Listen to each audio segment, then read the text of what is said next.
When I did my first Subverse video, I never expected it to ride on up to over 500,000 views. I figured, you know what, some people might be interested in this. I thought maybe a few thousand people would watch it, but otherwise it would fade into memory as rapidly as I thought the video up. But here we are, half a year later, 500,000 views later, doing a follow-up on how Subverse is currently doing, because I know you're all still plenty curious. Now, before we get into this video, I would like to note that we have a giveaway going on for Subverse. If you're interested in participating, all you need to do is navigate on over to my website, mmobile.tv, using the link in the description in the pinned comment. It is that easy. For those of you that are new to the game, Subverse is not in any way an MMO, nor does it have any form of multiplayer planned. Instead, it is a mashup of both the SHMUP and RPG genres.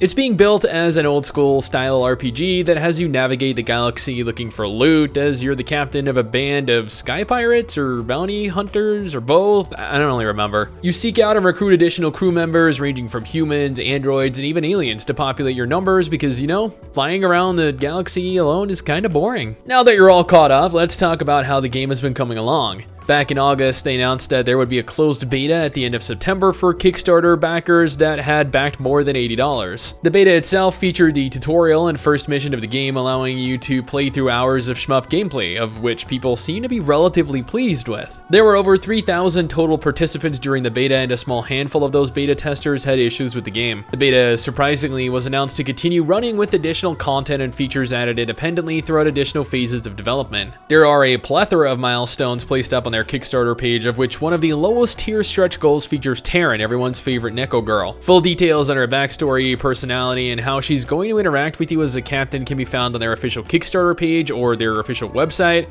but suffice it to say, she's a naive, innocent little kitty. Taryn isn't all though, as several goals further down was Squid Girl. Yeah, I don't really know why that was the name they opted for, but hey, maybe she's related to Squidward? Squid Girl, or the Huntress as she likes to be called, is the #1 bounty hunter in the galaxy. Her next target? Us. Which honestly should be kind of fun, considering she's never failed to nail a target. Finally, the last stretch goal I'll discuss is their $750,000 one regarding their official manga. According to their Kickstarter announcement in specific, they've hired several mangaka to produce the manga for Subverse, which will allow them to expand on stories, much darker stories that they weren't able to tell in game. That's kinda exciting. I love when studios have people that either animate or draw or even write additional stories to expand on the lore or the characters found within games. It's a nice little touch that shows that they care about the world that they've created. Then the final bit of information comes in two different forms. What would a galaxy be without a ton of planets to explore, right? And worse yet, what purpose would planets serve if they were empty, void of any life or loot? Thankfully, the devs are well aware of this and went on to announce their plans for the future of the galaxy, that they're currently working on not only implementing planets to explore, but also loot tables for them as well. Then comes the new model for Empress Celestina, who actually, I'm being completely honest here, looks freaking epic, by the way. And the finished Mantics, pets that the player can breed and evolve. Yeah, and that's pretty much it.